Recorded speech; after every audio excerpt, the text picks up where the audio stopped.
నగరంలో తాగునీటి సమస్యతో పాటు దోమల సమస్యలను నివారించడంలో అధికారులు నగరపాలక సంస్థ పాలకపక్షం శ్రద్ధ చూపడం లేదని Telugu Desam party floor leader Bala తీవ్ర స్థాయిలో ఆవేదన వ్యక్తం చేశారు. కౌన్సిల్ సమావేశంలో నగర ప్రజలు ఎదుర్కొంటున్న సమస్యలను కౌన్సిల్ దృష్టికి తీసుకువెళ్లడం జరిగిందని తెలుగుదేశం ఫ్లోర్ లీడర్ బాలా పేర్కొన్నారు. నగరంలోని వివిధ డివిజన్లో కార్పొరేషన్ సరఫరా చేసే పైపు లైన్లో త్రాగునీటిలో నీరు కలుషితం కలవడం వలన ప్రజలు అనారోగ్య సమస్యలతో తీవ్ర ఇక్కట్లకు గురవుతున్నారని చెప్పారు. కాలువలో చెత్తా చెదారం పేరుకుపోవడంతో దోమల సమస్య అధికంగా పెరిగిందని, ఈ దోమల సమస్య నివారించేందుకు అధికారులు శ్రద్ధ చూపాలని ఆయన కోరారు. సుప్రీంకోర్టు తీర్పులు ఉన్నాయని సాకుతో చూపుతూ నగరంలో దివంగత నేత వంగవీటి మోహనరంగ విగ్రహాలకు అడ్డుపడడం సరికాదని ఆవేదన వ్యక్తం చేశారు. ఈరోజు ఎప్పట్లాగానే కౌన్సిల్ సమావేశం అంతా మరి వన్ సైడ్గా వైసీపీ వాళ్ళు అధికారం వాళ్ళకి మరి విజయవాడలో ఎక్కువ సభ్యుల సంఖ్య ఉన్నారు కదా అని చెప్పి రోడ్లు పేర్లు పెట్టుకోవడానికి కౌన్సిల్ సమావేశం పెట్టినట్టుంది. మరి బతికున్న వాళ్ళ పేర్లు అన్నీ మరి ఈరోజు చూస్తే ఒక 20-30 రోడ్లకి ప్రతిపాదన కార్పొరేటర్లు పెట్టుకోవడం జరిగింది.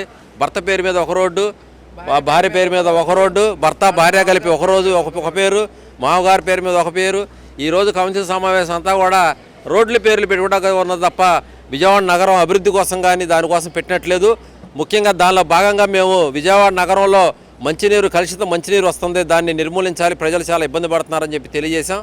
అలాగే దోమల వల్ల జరిగేటటువంటి ఇబ్బందులు, దోమల వల్ల ప్రమాదాలు జరుగుతాయి, దోమల మందు పవర్ఫుల్గా వాడాలి, దోమలను నివారించాలని చెప్పి కూడా మేము కోరటం జరిగింది.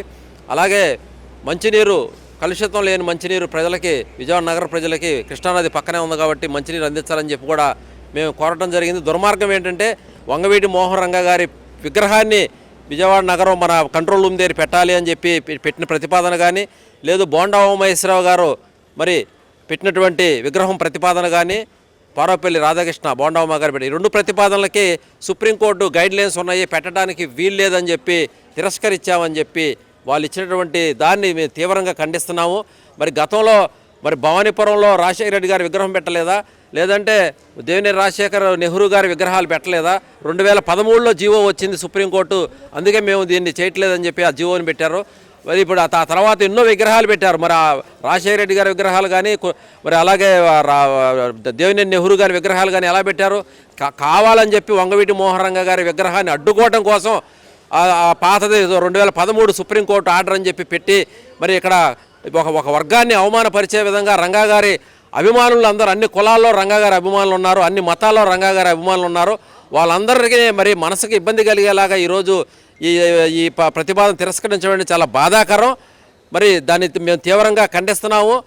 మరి రానున్న రోజుల్లో మరి వీళ్ళు అందుకనే ఈ ప్రభుత్వానికి 11 సీట్లు ఇచ్చారని చెప్పి కూడా మేము కౌన్సిల్లో చెప్పడం జరిగింది. విజయవాడ నగరపాలక సంస్థకు కేంద్ర రాష్ట్ర ప్రభుత్వాల నుంచి రావాల్సిన పాత బకాయిలను తీసుకురావడంలో కూటమి ప్రభుత్వం, ప్రస్తుత ప్రధాన ప్రతిపక్షం సభ్యులు ఘోరంగా వైఫల్యం చెందారని సిపిఎం ఫ్లోర్ లీడర్ బోయి సత్యబాబు ఆరోపించారు. కౌన్సిల్ సమావేశాల్లో ప్రజా సమస్యలను చర్చించడంలో ప్రధాన ప్రతిపక్షం, అధికార పక్షం ఇద్దరు వైఫల్యం చెందారని ఆరోపించారు. కేవలం వారి స్వార్థ రాజకీయాల కోసం వారి కుటుంబ సభ్యుల పేర్లను వీధి పేర్లకు నామకరణం చేసుకోవడానికి కౌన్సిల్ సమావేశాలు పెట్టి ప్రజాధనాన్ని దుర్వినియోగం చేస్తున్నారని ఆగ్రహం వ్యక్తం చేశారు. నగరంలో తాగునీటి సమస్య అధికంగా ఉందని, ఈ సమస్యను పరిష్కరించడంలో అధికారులు, పాలకులు శ్రద్ధ చూపడం లేదని చెప్పారు. ఈరోజు జరుగుతున్న కౌన్సిల్ సమావేశంలో మేము అడిగిన ముఖ్యమైన ప్రశ్న, నగరానికి రావాల్సిన నిధుల విషయంలో రాష్ట్ర ప్రభుత్వం నుంచి కానీ కేంద్రం నుంచి కానీ ఎన్ని నిధులు పెండింగ్లో ఉన్నాయని అడిగితే కేవలం 15 ఆర్థిక సంఘం నిధుల నుంచే 200 కోట్ల రూపాయలు పెండింగ్లో ఉన్నాయని, అలాగే జీజీఎంపీ నిధులు 24 కోట్ల రూపాయలు పెండింగ్లో ఉన్నాయని సమాధానం ఇచ్చారు. కానీ వాస్తవంగా చూస్తే ఇంకొక 1000 కోట్ల రూపాయలు రాష్ట్ర కేంద్ర ప్రభుత్వాల నుంచి రావాల్సిన నిధులు, గ్రాంట్లు విజయవాడ నగర విషయంలో సమాధానంలో కూడా దాటవేశారు. ఈ విషయంలో మేయర్ గారు కూడా చెప్పినా స్పందించే పరిస్థితిలో లేరు. అంటే నగరానికి నిధులు రాబట్టే విషయంలో కూటమి ప్రభుత్వం, వైసీపీ 2 కొమ్మక్కయ్యి నగర ప్రజలకు అన్యాయం చేస్తున్నారు. స్ట్రామ్ వాటర్ డ్రైన్ నిధులు రాబట్టకుండా ఈరోజు విజయవాడ నగరం స్ట్రామ్ వాటర్ డ్రైన్ నిర్మాణం కోసం అప్పులు చేయమని సలహా ఇస్తుంది రాష్ట్ర ప్రభుత్వం. ఇది నగర అభివృద్ధిని కుంటుపరుస్తుంది. మరోవైపు స్కూళ్ళు ఎక్కడికక్కడ స్కూళ్ళు సౌకర్యాలు లేక, స్కూల్ గదులు నిర్మాణం కాక విద్యార్థులు అవస్థలు పడుతుంటే 200 కోట్లు విలువైన పనులు పెండింగ్లో ఉన్నాయని గతంలో కమిషనర్ చెప్పినా ఇక్కడ ఉన్న మేయర్ కావచ్చు, కూటమి ప్రభుత్వం కావచ్చు, ఎమ్మెల్యేలు కావచ్చు, ఆ స్కూల్ అభివృద్ధి పనుల విషయం మీద ఏమాత్రం పట్టించుకోని పరిస్థితి కూడా ఈరోజు కౌన్సిల్లో చర్చ జరిగింది. అలాగే వాటర్ ట్యాంకుల నిర్మాణాలు 200 కోట్ల నిధులు వచ్చాయని చెప్తున్నారు. వాటర్ ట్యాంక్ నిర్మాణాలు పనులు జరగట్లేదని ఈరోజు కౌన్సిల్లో అందరూ గగ్గోలు పెడుతున్నారు. అంటే నిధులు ఈరోజు రాష్ట్ర ప్రభుత్వం కైంకర్యం చేస్తుంది, విజయవాడకు రావాల్సిన నిధులు అనేది ఇంకొక అంశం. అలాగే ముఖ్యమైన ఇంకో జేఎన్ఆర్ఎం హౌసింగ్ సంబంధించి ఇల్లు కట్టిన ఇల్లు ఈరోజు పెద్ద ఎత్తున స్కాములు జరిగి వందలాది మంది పేదలు లబ్ధిదారులు ఇబ్బందులు పడుతున్నారు. ఇది అధికార పక్షమా ప్రతిపక్షం అనే సంబంధం లేకుండా దీంట్లో పెద్ద ఎత్తున కేసులు కూడా నడుస్తున్న విషయం చూస్తున్నాం. ఇటువంటి వాటిని కూడా కేటాయింపు చేయకుండా అన్యాయం చేస్తున్నారు. అలాగే పెన్షన్లు రాష్ట్ర ప్రభుత్వం విడుదల చేయని విషయం కానీ, బీమా పథకాలు అమలు చేయని విషయం కానీ, ముఖ్యంగా ఈరోజు వైసీపీ పరిపాలన కాలం ఎలాగుందంటే పెట్టిన పేర్లు తీసేస్తున్నారు. ఈరోజు విజయవాడ 50వ డివిజన్లో ఉన్నటువంటి సాయిబాబా గుడి వీధి అనే సంబంధించి 7-4 సీరియల్లో డోర్ నెంబర్లు ఉంటే ఫ్లోర్ లీడర్ గారు 74 అంశంగా దాన్ని ఈరోజు కౌన్సిల్కి మేయర్ గారికి చెప్పినా ఇలా గెజిట్ నోటిఫికేషన్ ఇచ్చారు. జిల్లా కలెక్టర్ గారు ఇచ్చినటువంటి గెజిట్ నోటిఫికేషన్ కూడా మీరు తిరస్కరిస్తారా? గన్నవరం నియోజకవర్గ ముఖ చిత్రాన్ని మార్చడమే తమ లక్ష్యమని ప్రభుత్వ విప్ ఎమ్మెల్యే యార్లగడ్డ వెంకట్రావు స్పష్టం చేశారు. కృష్ణా యూనివర్సిటీకి నయనవరంలో స్థలం కేటాయింపు వేగవంతం చేయాలని అసెంబ్లీలో కోరినట్లు వెల్లడించారు.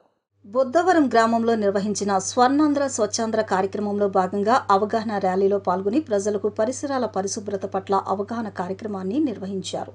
ఈ సందర్భంగా ఎమ్మెల్యే యార్లగడ్డ మాట్లాడుతూ తాను ఎమ్మెల్యేగా బాధ్యతలు స్వీకరించిన తరువాత దశాబ్ద కాలంగా గన్నవరం, బుద్ధవరం, కేసరపల్లి ప్రాంతాలలో ప్రజలను వేధిస్తున్న డంపింగ్ యార్డ్ సమస్యకు శాశ్వత పరిష్కారం చూపామని తెలిపారు. ప్రత్యేక వాహనమును కొనుగోలు చేసి పేరుకుపోయిన చెత్తను గుంటూరు జిందాల్ ప్లాంట్కు తరలించడం ద్వారా ఎయిర్పోర్టు పరిసర ప్రాంతాల్లో కాలుష్యానికి అడ్డుకట్ట వేశామని వివరించారు. విజయవాడ రూరల్ మండల పరిధిలో రామర్పాడు వంటి పంచాయతీలో నిధులు దుర్వినియోగం వల్ల పారిశుద్ధ్య కార్మికులకు జీతాలు కూడా ఇవ్వలేని దుస్థితి నెలకొందని ఆయన ఆవేదన వ్యక్తం చేశారు.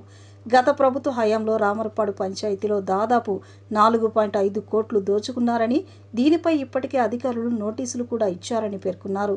ఈ సమస్యల పరిష్కారానికి విజయవాడ మున్సిపల్ కార్పొరేషన్లో రామర్పాడుతో పాటు మరో 8 గ్రామాలను విలీనం చేయాలని ముఖ్యమంత్రిని కోరామని తెలిపారు.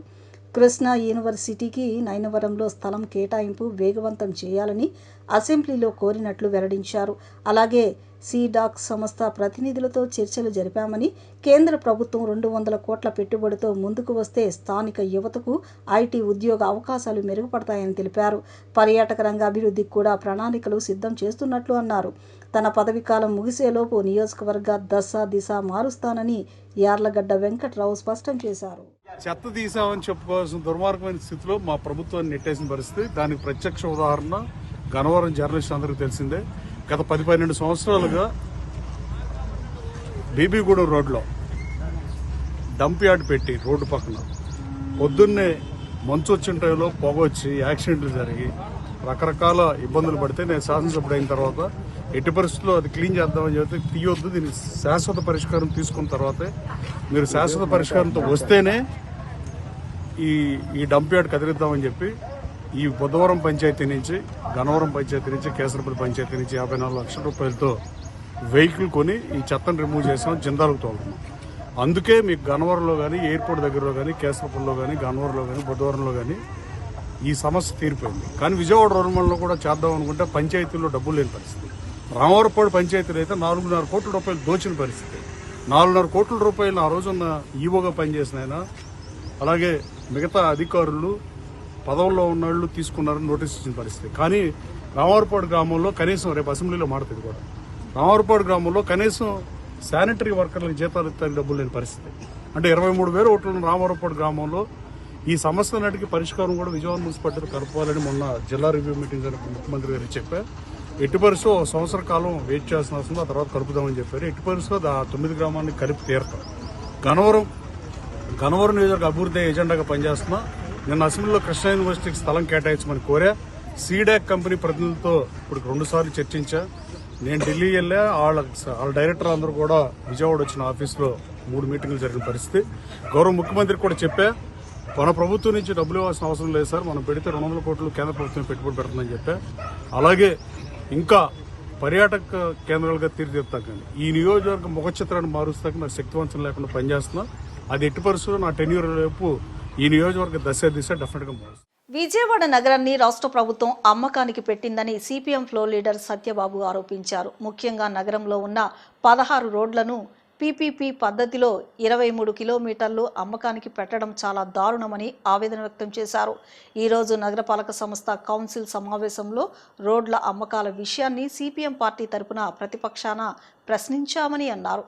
కౌన్సిల్ వద్ద సిపిఎం కార్పొరేటర్ సత్యబాబు వినూత్న రీతిలో నిరసన తెలియజేశారు. ఈ సందర్భంగా సత్యబాబు మాట్లాడుతూ ప్రజా సంక్షేమం కోసం పనిచేయాల్సిన రాష్ట్ర ప్రభుత్వం విజయవాడ నగరంలో రోడ్లను అమ్మకానికి పెట్టడం సరికాదని ఈ పద్ధతిని విరమించుకోవాలని కోరారు. విజయవాడ నగరాన్ని రాష్ట్ర ప్రభుత్వం అమ్మకానికి పెట్టిందని CPM party floor leader Satyababu ఆరోపించారు. ముఖ్యంగా నగరంలో ఉన్న 19 రోడ్లను పీపీ పద్ధతిలో 23 కిలోమీటర్లు అమ్మకానికి పెట్టడం చాలా దారుణమని ఆవేదన వ్యక్తం చేశారు. ఈరోజు నగరపాలక సంస్థ కౌన్సిల్ సమావేశంలో రోడ్ల అమ్మకాల విషయాన్ని సిపిఎం పార్టీ తరపున ప్రజల కొరకు ప్రశ్నించడం జరుగుతుందని చెప్పారు. కౌన్సిల్ వద్ద సిపిఎం కార్పొరేటర్ సత్యబాబు వినూత్న రీతిలో నిరసన తెలియజేశారు. ఈ సందర్భంగా సత్యబాబు మాట్లాడుతూ ప్రజా సంక్షేమం కోసం పనిచేయాల్సిన రాష్ట్ర ప్రభుత్వం విజయవాడ నగరంలో రోడ్లను అమ్మకానికి పెట్టింది. ఇది సరికాదని ఈ పద్ధతిని విరమించుకోవాలని ఆయన కోరారు. విజయవాడ నగరం అమ్మకం పెట్టింది రాష్ట్ర ప్రభుత్వం, చోద్యం చేస్తుంది వైసీపీ పాలకపక్షం. విజయవాడ నగరంలో ఉన్నటువంటి 19 రోడ్లు 23 కిలోమీటర్లు 172 కోట్ల రూపాయలు ప్రజాధనాన్ని పీపీపీ పేరుతో 10 సంవత్సరాల పాటు నిర్వహణ చేస్తారంట. 172 కోట్ల రూపాయలు రోడ్లు బాగు చేసి ప్రైవేట్ వాళ్ళకి అప్పగించాలంట. ఆ రోడ్లలో అడ్వర్టైజ్మెంట్ ట్యాక్సులు కానీ లేదు చిన్న వ్యాపారులు కానీ హాకర్స్ మీద కానీ వాళ్ళు విపరీతమైన ఫీజులు వసూలు చేస్తారంట. ఈరోజు దేశంలో అప్పులు పెరుగుతున్నాయి, రాష్ట్రంలో అప్పులు పెరుగుతున్నాయి, విజయవాడ నగరాన్ని కూడా అప్పులు పాలు చేసి ఈ ప్రభుత్వం విజయవాడ నగరాన్ని అమ్మకం పెట్టడానికి ఎవరిచ్చారు మీకు హక్కు? ఈ అంశంలో గత సంవత్సరం జరిగిన కౌన్సిల్ సమావేశంలో దీన్ని తీవ్రంగా అందరం వ్యతిరేకించాం. అయినా కానీ రాష్ట్ర ప్రభుత్వం నిరంకుశంగా మరి డిసెంబరు 2025 13వ తారీఖున మెమో జారీ చేసి మీరు ముందుకెళ్ళండి, కౌన్సిల్తో పని లేదు, విజయవాడతో పని లేదు, మీరు పీపీపీ పేరుతో విజయవాడ రోడ్లు అమ్మేయండి అని చెప్పి చంద్రబాబు నాయుడు ఆదేశాలు ఇవ్వడం ఇది ప్రజాస్వామ్యమా నిరంకుశ రాజ్యమా? ఎట్టి పరిస్థితుల్లో దీన్ని అంగీకరించే సమస్య లేదు. ఈరోజు కౌన్సిల్ సమావేశంలో మరి వైసీపీ నుంచి కూడా ఈ ప్రతిపాదనకు వ్యతిరేకంగా అంశాలు పొందుపరుస్తారని ఆశించాం. కానీ వారు ఎక్కడ కూడా ఈ అంశాన్ని పొందుపరచలా. సిపిఎం పక్షంగా ఈ అంశాన్ని మేము పొందుపరిచాం. ఈ విషయంలో రాజకీయాలకు అతీతంగా విజయవాడ నగరాన్ని కాపాడుకునేదానికి, విజయవాడ రోడ్లని కాపాడుకునేదానికి, నగరానికి రావాల్సిన నిధులు 1200 కోట్ల రూపాయలు రప్పించేదానికి మరి ఈరోజు వాయిదా వేసిన కౌన్సిల్ సమావేశంలో ఎమ్మెల్యేలు వస్తారనుకుని ఆశిస్తున్నాం, ఎంపీలు వస్తారని ఆశిస్తున్నాం. వారు కూడా వస్తే దీనికి సమాధానం చెప్పాలని ఈ సందర్భంగా డిమాండ్ చేస్తున్నాం. కలియుగ దైవం శ్రీ వెంకటేశ్వర స్వామి వారిని కూడా రాజకీయాలకు వాడిన కూటమి నేతల నీచ సంస్కృతిని ఎండగట్టాల్సిన అవసరం ఎంతైనా ఉందని, కల్తీ రాజకీయాలకు హెరిటేజ్ నిలయమా అని జై భీమ్ భారత్ పార్టీ అధ్యక్షులు, హైకోర్టు ప్రముఖ న్యాయవాది జడ శ్రావణ్ కుమార్ సూటిగా ప్రశ్నించారు. ఇందాపూర్, భోలేబాబా మరియు హెరిటేజ్ సంస్థల అక్రమ లావాదేవీలపై సిబిఐ విచారణ జరపాలని డిమాండ్ చేశారు. ఇందాపూర్, భోలేబాబా మరియు హెరిటేజ్ సంస్థల అక్రమ లావాదేవీలపై సిబిఐ విచారణ జరిపించాలని కోరుతూ నగరంలో శ్రీరామ ఫంక్షన్ హాల్ నందు అన్ని రాజకీయ పార్టీలు, సామాజిక ఉద్యమ సంఘాల సహకారంతో జై భీమ్రావ్ భారత్ పార్టీ ఆధ్వర్యంలో సామూహిక నిరసన తెలుపుతూ రౌండ్ టేబుల్ సమావేశాన్ని నిర్వహించారు. ఈ సందర్భంగా జై భీమ్ భారత్ పార్టీ అధ్యక్షులు జడ శ్రవణ్ కుమార్ మాట్లాడుతూ కలియుగ దైవం శ్రీ వెంకటేశ్వర స్వామి లడ్డూ ప్రసాదం కల్తీ నెయ్యి అంశాన్ని కూటమి నేతలు రాజకీయాలకు వాడుకోవడం ఎంతవరకు సమంజసమని మండిపడ్డారు. రాజకీయాల కోసం దిగజారిన విష సంస్కృతికి కూటమి ప్రభుత్వం పాల్పడడం బాధాకరమన్నారు. సిటీ ఎన్ని నివేదికలు ఇచ్చినా కూటమి నాయకులకు కనిపించడం లేదని, శ్రీవారి లడ్డూ ప్రసాదంలో జంతువుల కొవ్వు కలిసిందని ప్రచారం చేయడానికి ప్రజాధనాన్ని కూటమి ప్రభుత్వం దుర్వినియోగం చేసిందన్నారు. శ్రీవారి లడ్డూ ప్రసాదం తయారీలో ఇందాపూర్, భోలేబాబా మరియు హెరిటేజ్ సంస్థల పాత్ర ఉందని, ఇందాపూర్, భోలేబాబా మరియు హెరిటేజ్ సంస్థల అక్రమ లావాదేవీలపై సిబిఐ విచారణ జరిపించాలని జడ శ్రవణ్ కుమార్ డిమాండ్ చేశారు.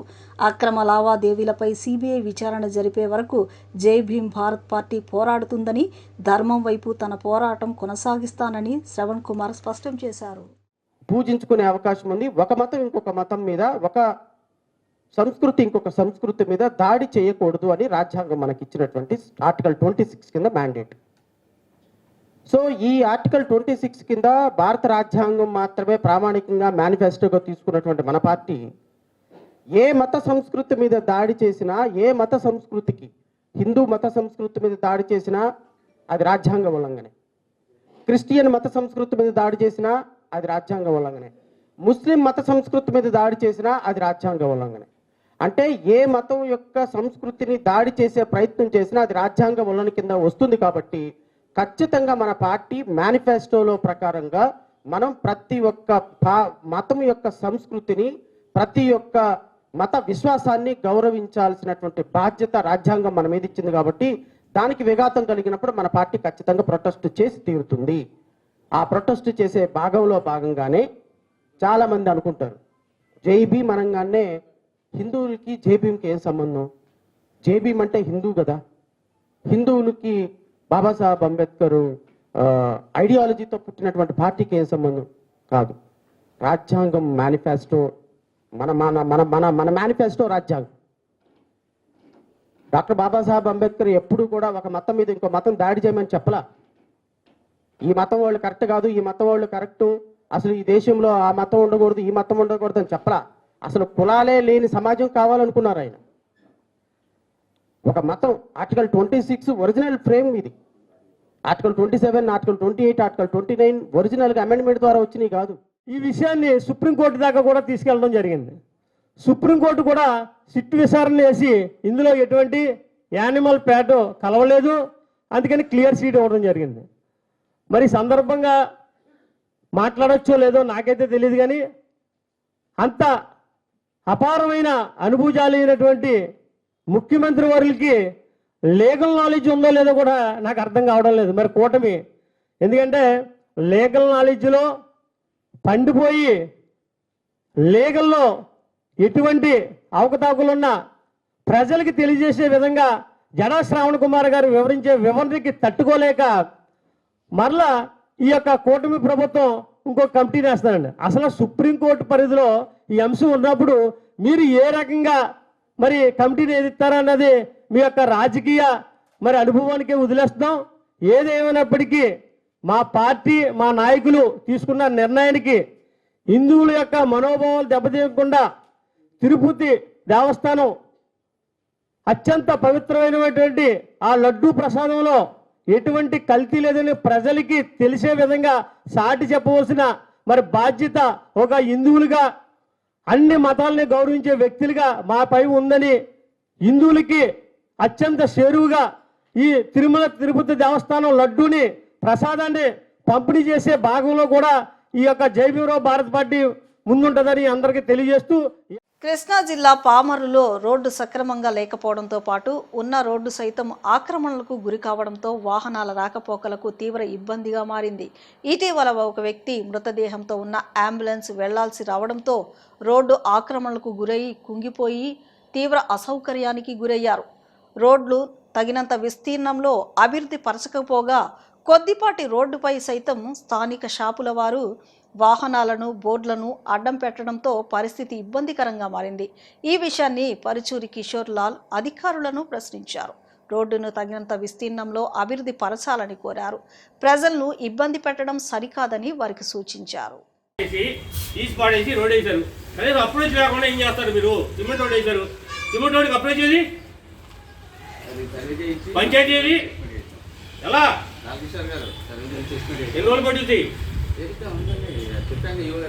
సరే సార్, పంచాయతీలో మీరు గెలుస్తారా? ఎన్ని రోజులు ఏం చెప్పండి, ఏమనుకోకండి. ఏమన్నా అవసరంలా మినిమం చేయాల్సిన పని ఉంది. మీకు విషయం ఉన్నాయి, రోజులు ఉన్నాయి. మినిమం చేయాల్సిన 2 రోజులు చేస్తారా, 3 రోజులు చేస్తారా, వారం చేస్తారా చెప్పండి. వారం దాటితే నేను కూడా ఇబ్బంది పడుతున్నాను, కనీసం నడుస్తలేదు. ఏమంటే గోడే ఎవరే గోడే, అక్కడే గోడే గోడే గోడ దాటి ఎవరు వస్తారండి? బయట 3 మీటర్లు లేదండి, మీటర్ లేదు ఇక్కడ. అది కాదండి, ఓకే 5 మీటర్లు ఉంది ఇక్కడ, 8 మీటర్లు ఉంది ఇక్కడ. ఎలా డ్రైనేజ్ ఉంది, ఆ తమ్మగా అడ్డుపెట్టారు. డ్రైనేజ్ ఇక్కడి నుంచి వెళ్ళాలి. వాస్తు చెప్పాలంటే డ్రైనేజ్ కావాలా, ఇంకోటి వేయాలి. డబ్బులు పైన ఉన్నాయి, ట్యాక్స్ కట్టంగా మీకు కూడా రోజు కట్టంగా నేను కూడా కట్టాం 10,000. మేము ప్రయోజనం చేయట్లేగా, మేము బిల్డింగ్ కట్టాము, ట్యాక్స్ కట్టినారు, వడ్డీ చేసుకున్నారు. అదే బాగోలేకుండా చెప్పి ఎలా వెళ్తారు? ఎలా నా కారు ఇది చెడ్డు ఎలా వెళ్ళాలి నేను? చంద్రబాబుకు సుప్రీంకోర్టు మీద కూడా నమ్మకం లేదని, అందుకే వన్ మ్యాన్ కమిటీ వేసి తనకు కావలసిన రిపోర్టు తెచ్చుకోవాలని చూస్తున్నారని వైసీపీ ఎమ్మెల్సీ లేళ్ల అప్పిరెడ్డి అన్నారు. లడ్డూ ప్రసాదంపై విష ప్రచారం చేసిన చంద్రబాబు ప్రజలకు క్షమాపణలు చెప్పాలని డిమాండ్ చేశారు. మండలిలో చర్చకు టీడీపీ సభ్యులు భయపడుతున్నారని, ఎన్ని డైవర్షన్ రాజకీయాలు చేసినా ప్రజలకు వాస్తవాలు తెలిసిపోయాయన్నారు. ప్రపంచ హిందూ భక్తుల ముందు చంద్రబాబు దోషిగా నిలబడ్డారని, లడ్డూ ప్రసాదంపై తప్పుడు ప్రచారం చేసి భక్తుల మనోభావాలను దెబ్బతీశారని వ్యాఖ్యానించారు.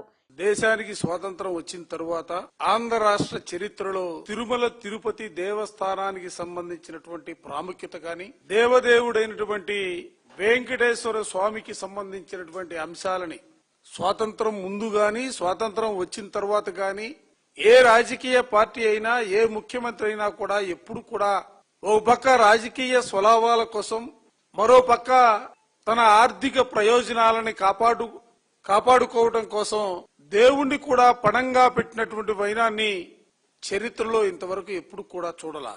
ముఖ్యమంత్రిగా చంద్రబాబు నాయుడు గారు ప్రమాణ స్వీకారం చేసిన రోజు నుంచి కూడా గడిచిన 20 నెలలుగా ఈ రాష్ట్రంలో వెంకటేశ్వర స్వామి వారిని, తిరుమల తిరుపతి లడ్డుకు సంబంధించినటువంటి అంశాలన్నీ కూడా ఏ ఒక్కరు కూడా కంప్లైంట్ చేయకపోయినా, ఏ ఒక్కరు కూడా అనుమానాలను వ్యక్తం చేయకపోయినా, తనంతటికి తనే తిరుపతి లడ్డులో గొడ్డు మాంసం ఉందని, గొడ్డు కొవ్వు ఉందని, పంది కొవ్వు ఉందని, చేప నూనెందని, లడ్డులన్నీ కూడా కలుషితమైపోయాయన్న రీతిలో ప్రచారానికి ఒడిగొట్టినటువంటి వైనాన్ని ప్రజాస్వామ్యాన్ని కాంక్షించే ప్రజాస్వామ్యవాదులు మాత్రమే కాదు, ప్రపంచ వ్యాప్తంగా ఉన్నటువంటి హిందూ భక్తులందరూ కూడా ఇవాళ సిగ్గుతో తల ఉంచుకునే పరిస్థితులు ఇవాళ కనిపిస్తా ఉన్నాయి. అసలు ఏంటి దౌర్భాగ్యం అని అడుగుతా ఉన్నా. ఎవరైనా ఎప్పుడైనా ఎవరికైనా సందేహాలు వస్తే ఆ సందేహాలను నివృత్తి చేయాల్సిన బాధ్యత, లేకపోతే దానికి సంబంధించినటువంటి కంప్లైంట్లు వస్తే విచారణ జరిపి ఆ విచారణకు సంబంధించినటువంటి రిపోర్ట్లు బయటకు పెట్టవలసినటువంటి బాధ్యత ప్రభుత్వాలపైన ఉంటుంది. కానీ దురదృష్టం ఏంటంటే ఇవాళ ఇక్కడ ఏ కంప్లైంట్ ఉండదు, ఎవరు అడగరు, తనంతటక తనే, అది కూడా తెలుగుదేశానికి సంబంధించినటువంటి కార్యకర్తల సమావేశంలో పవిత్రమైనటువంటి తిరుమల తిరుపతికి సంబంధించినటువంటి లడ్డూ గురించి మాట్లాడినటువంటి పరిస్థితులు మనం చూసాం. ఇక్కడ విజయవాడ నగరాభివృద్ధికి కేంద్ర రాష్ట్ర ప్రభుత్వాల నుంచి 2019 నుంచి నేటి వరకు రావాల్సిన బకాయిలు, గ్రాంట్లు రావడానికి అధికారులు ఏమాత్రం కృషి చేయడం లేదని సిపిఎం కార్పొరేటర్ సత్యబాబు కౌన్సిల్ సమావేశంలో అధికారులు, పాలకుల తీరుపై ప్రశ్నించారు. సిఎఫ్ఎంఎస్ నిధులు నేరుగా కార్పొరేషన్కు రావడం జరిగిందని ఇంజనీరింగ్ విభాగం అధికారులు కౌన్సిల్ సమావేశంలో స్పష్టం చేశారు. పాత బకాయిలను రాష్ట్ర ప్రభుత్వం వద్ద నుంచి రప్పించడంలో వైఫల్యం చెందారని సిపిఎం ఫ్లోర్ లీడర్ బోయ సత్యబాబు కౌన్సిల్ అధికారుల తీరును ప్రశ్నించారు. విజయవాడ నగరాభివృద్ధికి కేంద్ర రాష్ట్ర ప్రభుత్వాల నుంచి 2019 నుంచి నేటి వరకు రావాల్సిన బకాయిలు, గ్రాంట్లు రావడానికి అధికారులు ఏమాత్రం కృషి చేయడం లేదని సిపిఎం కార్పొరేటర్ సత్యబాబు కౌన్సిల్ సమావేశంలో అధికారులు, పాలకుల తీరుపై ప్రశ్నించారు. సిఎఫ్ఎంఎస్ నిధులు నేరుగా కార్పొరేషన్కు రావడం జరిగిందని ఇంజనీరింగ్ విభాగం అధికారులు కౌన్సిల్ సమావేశంలో స్పష్టం చేశారు. పాత బకాయిలను రాష్ట్ర ప్రభుత్వం వద్ద నుంచి రప్పించడంలో వైఫల్యం చెందారని సిపిఎం ఫ్లోర్ లీడర్ బోయ సత్యబాబు కౌన్సిల్ అధికారుల తీరును ప్రశ్నించారు. నగరంలోని వాహనదారులకు సన్వై ఎన్పి ఫ్యూయల్ పెట్రోల్ బంకు నాణ్యత కలిగిన పెట్రోల్ను అందిస్తుందని, నాణ్యమైన పెట్రోల్తో పాటు వాహనదారుల కోసం ప్రత్యేకంగా లక్కీ డిప్ను ఏర్పాటు చేసి విలువైన బహుమతులను అందిస్తున్నట్లు సన్వై ఎన్పి ఫ్యూయల్ పెట్రోల్ బంకు నిర్వాహకులు హరీష్ తెలిపారు. ప్రతి సంవత్సరం పండుగల సమయంలో తమ కస్టమర్ల కోసం ఇటువంటి లక్కీ డ్రాలను నిర్వహిస్తామని తెలిపారు. తమ కస్టమర్లు ఇటువంటి కార్యక్రమాల్లో పాల్గొని తమ అదృష్టాన్ని పరీక్షించుకోవాలని కోరారు. పండుగ సీజన్ను పురస్కరించుకుని నగరంలో సన్వై ఎన్పి ఫ్యూయల్ పెట్రోల్ బంక్లో లక్కీ డ్రా కార్యక్రమాన్ని నిర్వహించారు. లక్కీ డ్రాలో దివ్య అనే మహిళా వినియోగదారులు సరికొత్త స్కూటర్ను గెలుచుకున్నారు. సన్వై ఎన్పి ఫ్యూయల్ పెట్రోల్ బంక్ ఆధ్వర్యంలో ఏర్పాటు చేసిన కార్యక్రమంలో విజేతలకు బహుమతులను అందజేశారు. ఈ సందర్భంగా లక్కీ డ్రాలో స్కూటర్ దక్కించుకున్న దివ్య తన ఆనందాన్ని పంచుకున్నారు. తమ కుటుంబం తరపున మొత్తం 4 లక్కీ డ్రా టికెట్లు వేశామని, అందులో ఒక టికెట్కు ఈ బహుమతి రావడం చాలా సంతోషంగా ఉందన్నారు. ఇక్కడ పెట్రోల్ నాణ్యత కూడా చాలా బాగుంటుందని, అందుకే రెగ్యులర్గా ఇక్కడే పెట్రోల్ ఫిల్ చేయించుకుంటామని తెలిపారు. అనంతరం సన్బై ఎన్పి ఫ్యూయల్ పెట్రోల్ బంకు నిర్వాహకులు హరీష్ మాట్లాడుతూ, ప్రతి సంవత్సరం దసరా, దీపావళి మరియు సంక్రాంతి పండుగల సమయంలో తమ కస్టమర్ల కోసం ఇటువంటి లక్కీ డ్రాలను నిర్వహిస్తామని తెలిపారు. ఈ ఏడాది ఒక కారు, 6 నుంచి 7 బైకులతో పాటు ఇతర గృహోపకరణాలను బహుమతులుగా అందజేశామని తెలిపారు. వచ్చే ఏడాది కూడా ఇటువంటి కార్యక్రమాలను మరింత ఉత్సాహంగా నిర్వహిస్తామని, కస్టమర్లందరూ ఇందులో పాల్గొని అదృష్టాన్ని పరీక్షించుకోవాలని వారు కోరారు. బహుమతి ప్రధానోత్సవ కార్యక్రమంలో విజేత కుటుంబ సభ్యులు, బంక్ సిబ్బంది మరియు ఇతర స్థానికులు పాల్గొన్నారు. నా పేరు దివ్య అండి. నేను విజయవాడ. ఇక్కడ పెట్రోల్ ఎప్పుడు కొట్టించుకుంటూ ఉంటాము. మా ఫ్యామిలీలో 4 లాటరీ టికెట్స్ వేసాము. దాంట్లో ఒక టికెట్ మాకు ప్రైజ్ రావటం చాలా హ్యాపీగా ఉంది. ఇక్కడ పెట్రోల్ కూడా బాగుంటుంది. హ్యాపీగా ఉంది ఈ లాటరీ టికెట్ గెలుచుకున్నాం. ఎప్పుడు ఇక్కడ పెట్రోల్ కొట్టి మేము ఫ్యామిలీలో 4 మెంబర్స్ వేసాము. దాంట్లో ఒకటి ప్రైజ్ వచ్చింది మాకు. ఎవ్రీ ఇయర్ మేము లక్కీ డ్రా చేస్తామండి. దసరా, దివాళీ, సంక్రాంతి ఈ టైంలో. లాస్ట్ ఇయర్ కూడా కొంతమంది కస్టమర్స్ గిఫ్ట్స్ వచ్చినాయి. ఈ ఇయర్ కంపెనీ కానీ కస్టమర్స్ ఎంతూజియాజం చూసి కారు ఒక 6 to 7 బైక్స్ ఇచ్చారు. మన టెరిటరీలో, మన బంక్లో మన కస్టమర్కి రావడం మాకు ఆనందకరంగా ఉంది. ఇది నెక్స్ట్ ఇయర్ కూడా ఉంటుంది. ఉత్సాహంగా పాల్గొంటే కారు కూడా గెలుచుకునే అవకాశం ఉంది. కాబట్టి కస్టమర్స్ అందరినీ మేము లక్కీ డ్రా చేసేటప్పుడు కొంచెం ఎంతూజియాస్టిక్గా పాల్గొని మా కస్టమర్స్ గెలుచుకుంటే మాకు కూడా చాలా ఆనందం. మాకు ఎప్పుడైతే లిస్ట్ వచ్చిందో దానిలో మా కస్టమర్స్ ఎవరు ఉన్నారా లేరా అని పేర్లు చెక్ చేసుకుని ఉన్నారంటే చాలా ఆనందంగా ఫీల్ అయ్యాం. బైక్, కారు కాకుండా ఇంకా చిన్న చిన్న హోమ్ అప్లయన్సెస్ అవి కూడా గెలుచుకునే వాళ్ళు ఒక 10 మంది ఉన్నారు. చాలా హ్యాపీగా ఉంది మా కస్టమర్స్ వచ్చినందుకు. Next year every year conduct చేస్తాము. కస్టమర్ నన్ను పాల్గొనాలని మేము ఆశిస్తున్నాం. వార్తలు ముగించే ముందు ముఖ్యాంశాలు మరొకసారి.